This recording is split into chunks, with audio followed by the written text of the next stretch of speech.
Everybody should know how Dubai is carrying us. We expect they are not safe. Correct 100%. We are not foreigners like locals. Dubai is Dubai. Assalamu alaikum everyone. So we are at the Dubai World Trade Center and something incredible has happened here. It is transformed into the Middle East's largest hospital. Let's look inside.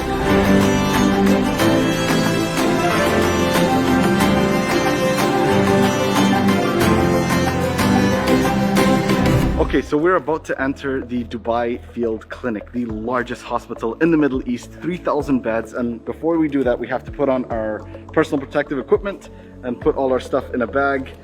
And then we head in. Let's go. Sanitizer.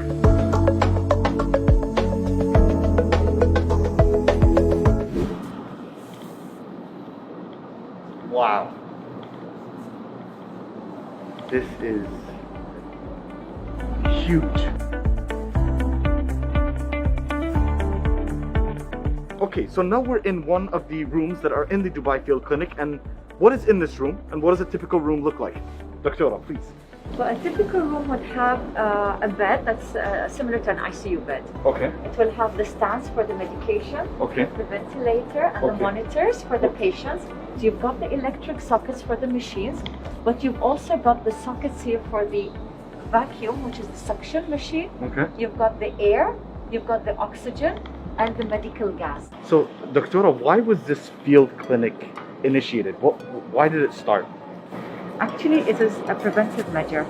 In every country, we've heard about field hospitals being established, and that is to support the existing hospitals. So, this wasn't needed, but you guys said, we're gonna do this just in case things get out of control. It's still not needed. It's still not needed. 3,000 beds are still not needed, but we're keeping them ready just in case we would need them. Doctora, I'm only asking you this question because I know it's gonna get asked. So, obviously one of the, you have to be COVID-19 positive to come to this clinic, but what we get asked is, can tourists come if they have COVID-19? Can expatriates come? Is this for everyone who tests positive for COVID-19? They have access to this field clinic? Yes, it's for everyone. We don't discriminate.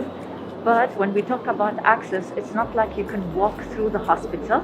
You have to be transferred from another center or another hospital. God bless you. This is what you've been able to build in such a short time.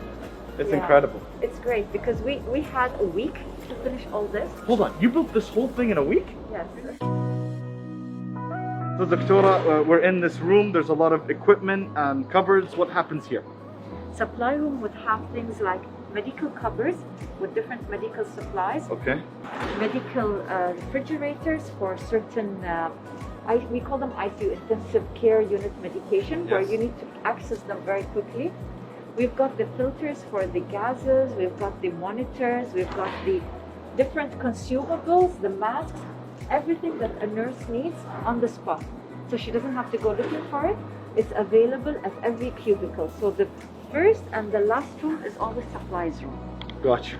So something interesting. This is a hospital that is dealing with sick patients in the middle of a pandemic, but they still made the space, the time, and the resources for the well-being in the form of entertainment.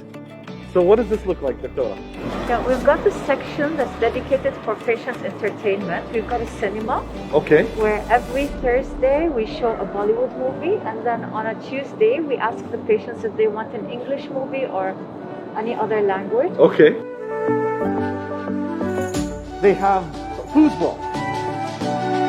I never thought I'd see a robot doing the robot.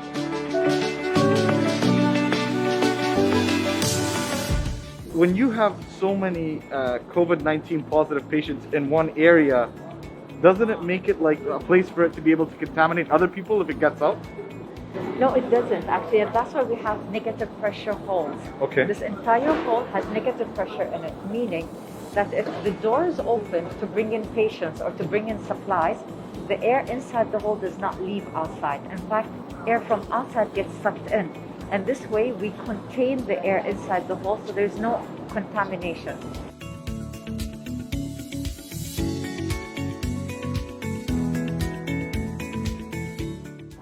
Tea, food, like a hotel. Everything is there. Thanks God. It will go very really no word to tell me. I want photo. I want to tell everybody should know how Dubai carrying us. We expect they are not sick. Correct 100%. We are not foreigners like locals. Really. Thank you so Amin, much. amin. Of course, you are like the local. Local, yes, Thank you so much. really. Thank you. So, Doctora, what do you think we've learned from this as a lesson that you want to carry forward to support and help people in the future? Being ready for the worst, being prepared and having everything done. A lot of people were saying you won't need it. The disease is just a flu. It will go away in a couple of months. But when you look at all those patients that we're helping, all of those who have left the hospital cured, then it's worth all the trouble. Alhamdulillah. Alhamdulillah. God bless you, Doctora. I know you're working really hard. I know you're super busy. I want to thank you for the time to show us around. God bless you. Wishing you all the best, inshallah. Ramadan Kareem. Well, today we have seen how somewhere as incredible as a World Trade Center can be transformed into a hospital, a place that helps people, a place that prioritizes the care and the health of the citizens and the residents who call this country home. And what we have seen through this crisis, through this pandemic, is the way that a country and a government can show that it cares is going above and beyond. And it's not a matter of being prepared for what's happening right now, but for what might happen in the future, whether it happens or not. That is when you know that a country truly cares.